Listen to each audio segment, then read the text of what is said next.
Eren es el mejor personaje ficticio que he visto jamás, y en este vídeo vas a entender por qué. Porque hay protagonistas que empiezan rotos, crecen y aprenden de sus errores y acaban convirtiéndose en héroes. Y después está Eren, un personaje que parecía seguir ese camino hasta que te das cuenta de que nunca fue ese tipo de historia. Me he vuelto a ver su evolución y he juntado todas las piezas para hacer este vídeo. Al final vas a entender cómo este anime te hizo empatizar con él, por qué su idea de libertad era imposible y por qué Eren no cambió de repente, simplemente tuvo el poder suficiente para llevar su obsesión hasta las últimas consecuencias.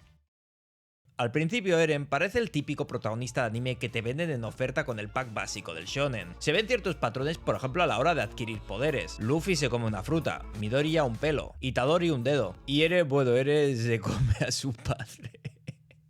Bueno, la serie ya apuntaba maneras. Pero quitando el pequeño detalle del canibalismo familiar, Eren al principio sí tenía todos los ingredientes del protagonista shonen clásico. Es intenso, grita bastante y tiene más heridas emocionales que la dignidad de Mia Khalifa. Eren al principio es como ese colega que juega una partida al FIFA, pierde 1-0 en el minuto 12 y ya está diciendo que el juego está manipulado, que va a romper el mando y que la humanidad no merece existir. Bueno, vale, sí, estoy exagerando un poco, pero ya me vais pillando. Y claro, cuando ves Shingeki por primera vez, crees que ya sabes qué historia te están contando. Y haces predicciones tipo, vale, un niño pierde a su madre, jura vengarse, ahora entrenará, se hará más fuerte, aprenderá el valor de la amistad y al final todos bailarán y cantarán al ritmo de High School Musical.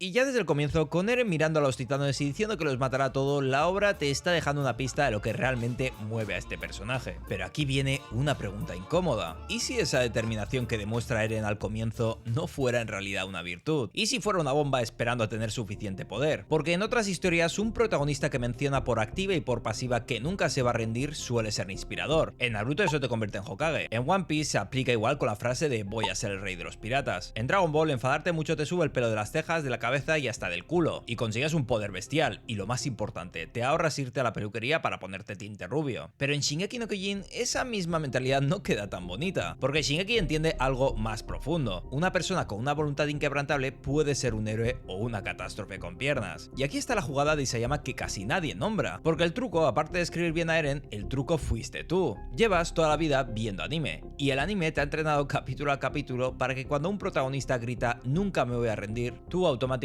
pienses, ah, qué grande, seguro que llegará muy lejos. Lo tienes grabado a fuego, como los rechazos de las chicas del instituto.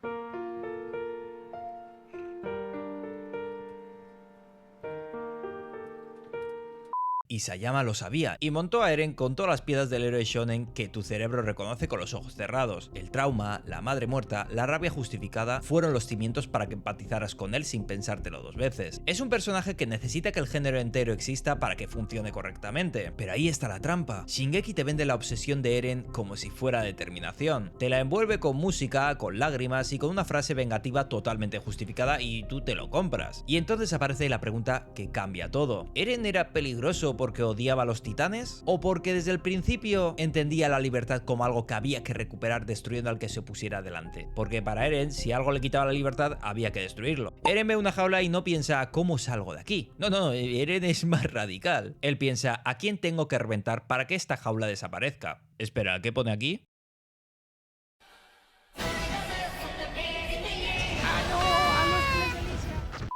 Y eso, cuando eres un niño enfadado con 2 cuchillos de plástico, ya es preocupante. Pero todavía puedes decir, bueno, es un niño, seguro que en el futuro sabrá gestionar toda esa rabia y lo hará de forma totalmente madura y será capaz de... Oye, ¿podéis callar? ¿Podéis dejar de reíros de una vez? Ese es el problema, que Shingeki no trata precisamente de cómo Eren supera esa mentalidad. Va de cómo el mundo le da cada vez más razones para justificar un desastre. Primero, su enemigo son los titanes. Y ahí todo parece fácil, porque son monstruos, no hablan, no razonan y aparentemente no tienen familia.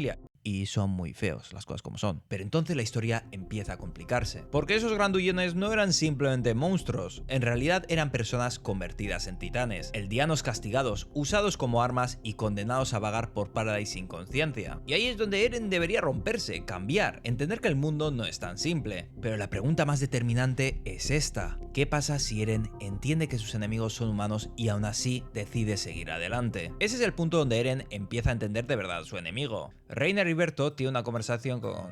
Hostia tú, pero si es Reiner sin pelo. Y Berto, tú estás igual. La traición de Reiner y Bertolt duele porque eran supuestamente de los suyos. Reiner era el compañero fuerte, el que parecía tener la cabeza en su sitio y ayudaba a los demás. Y de repente ese mismo tío te dice con toda la tranquilidad del mundo: oye, que yo soy el titán acorazado y Bertolt el titán colosal.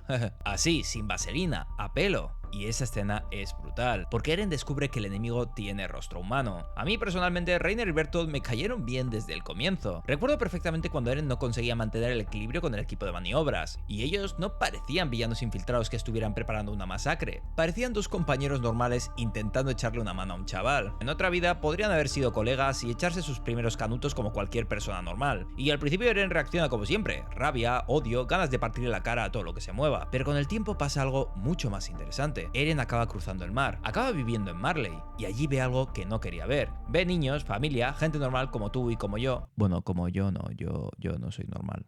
Ve personas que también tienen miedo, que también han sido manipuladas y que también están atrapadas en una historia que empezó mucho antes de que ellos nacieran. Y entonces Eren entiende algo terrible. Reiner no era un demonio, era un crío roto intentando convertirse en héroe, un niño usado por un sistema, alimentado con propaganda y empujado a destruir una muralla para que el mundo lo reconociera como alguien valioso. Y aquí es donde el encuentro entre Eren y Reiner en Marley se vuelve una de las mejores escenas de toda la obra, porque Eren no siente que esté delante del malo de la obra como tal, está delante de su espejo. Reiner llegó a Paradise creyendo que eran demonios, pero después de convivir con ellos sabía que no era tan simple, y aún así siguió adelante. Y Eren le menciona que le entiende, pero no en plan ay pobre cachorro qué malo habrás pasado, sino más bien como un ahora sé exactamente cómo pudiste hacerlo, porque precisamente Eren está a punto de hacer lo mismo.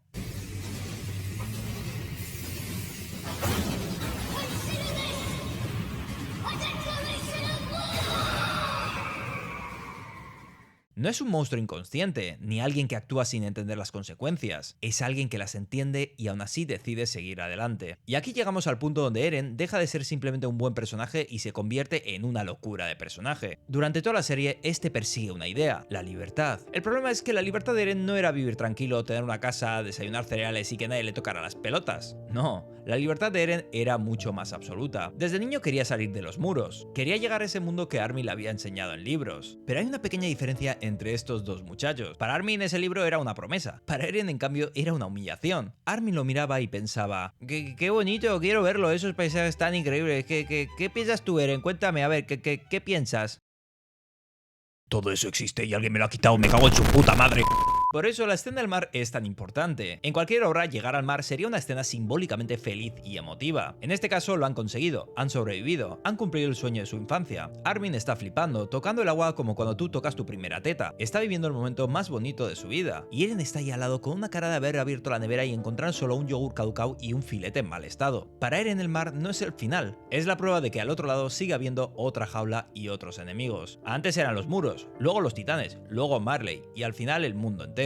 Y ahí entiendes la tragedia. Eren no podía ser libre en un mundo complicado, porque su idea de libertad no dejaba espacio para la realidad. La realidad es que existen guerras, propaganda, miedo, injusticias o lo que es peor, gente que aplaude cuando aterriza un avión. Eren quería una libertad limpia, casi utópica diría yo. Un horizonte abierto y un mundo donde nadie pudiera decirle hasta dónde podía caminar. Y ese mundo nunca existió. Así que cuando descubre que fuera de los muros no había una aventura, sino más odio, más cadenas y más gente esperando destruir Paradise, Eren no acepta el mundo, decide borrarlo y proteger a los suyos. Y aquí es donde el retumbar toma su protagonismo. El retumbar es la consecuencia final de todo lo que Eren ya era. El mismo niño que no soportaba estar encerrado. El mismo que pensaba que si alguien te quita la libertad hay que arrebatársela. Y por si el chaval no tenía suficiente carga mental, encima ve recuerdos del futuro. O sea, imagínate ser una persona ansiosa por naturaleza y que además tu propio cerebro te ponga trailers de las desgracias que vas a causar. Y eso lo hace todavía más trágico, porque Eren al final no consigue disfrutar de su libertad. Más bien parece alguien arrastrado por ella, como si esa idea que tanto defendía se hubiera convertido en una cadena. La obra plasma el concepto de la libertad todo el rato, pero Eren nunca parece libre. Está atrapado por su rabia, por sus recuerdos, por su naturaleza, por una versión de sí mismo que no sabe detenerse. Y aquí entra una de las escenas más importantes, la conversación final telepática que tiene con Armin. Durante toda la última parte de la historia, Eren parece frío, serio y calculador, pero entonces se rompe delante de Armin. Dice que no quiere que Mikasa lo olvide. Llora porque quiere que ella piense en él mucho tiempo. Y mucha gente lo vio y dijo, pero ¿qué es esto? ¿Qué han hecho con mi Eren genocida? Pues ese es justo el punto. Ese Eren frío no era del todo una mentira, pero tampoco era el Eren real. Era la parte que necesitaba para seguir avanzando. El Eren real es este, el que llora, el que se contradice, el que quiere salvar a sus amigos pero también quiere que Mikasa no lo supere. El que habla de libertad pero no soporta la idea de que la persona que ama sea libre para seguir adelante sin él. Y sí, puede parecer un poco patético y contradictorio, pero precisamente por eso se siente tan humano. Porque al final Eren, incluso al final de la obra, es un niño traumatizado que no tuvo tiempo de vivir su infancia, traumatizado por la muerte de su madre, y un adolescente que en vez de fumar canutos y hacer el gilipollas ya se metió a ser un soldado honorífico. Un niño que nunca supo soltar lo que quería. Quería libertad, quería a sus amigos vivos, quería que Mikasa fuera feliz, pero también quería que Mikasa siguiera queriéndole. Quería destruir el mundo, pero también quería que lo detuvieran. Quería ser libre, pero nunca pudo ser libre de sí mismo. ¿Es contradictorio?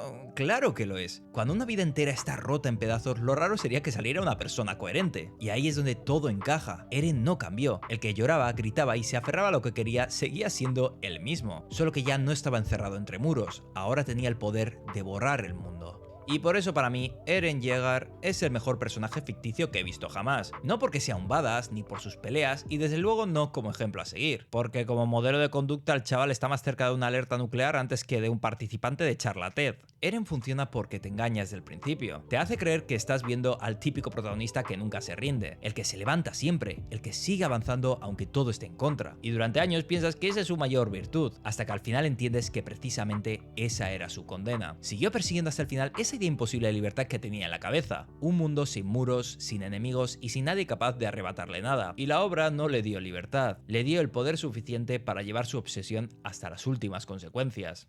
Y si este vídeo te ha hecho disfrutar, échate un like, suscríbete para más contenido enfermo y cuéntame qué piensas de este personaje. Si tu hija se lo echa de novio, ¿estarías orgulloso de que fuera tu yerno o lo mandarías a tomar por culo? Por cierto, si te mola ver cómo un solo personaje puede cambiar por completo un anime, te dejo por aquí el vídeo de Overhaul, porque con él My Hero Academia dejó de sentirse como el mismo anime. Os dejo un meme al final del vídeo. Un saludito y nos vemos. Oye, Eren, ¿cómo eran esos dos titanes que mencionaste? Uno de los titanes parecía muy gay. Perdona, eso no es verdad. Quiero decir, ¿sí? Este tío me cae garrafal. A chuparla, lo voy a matar.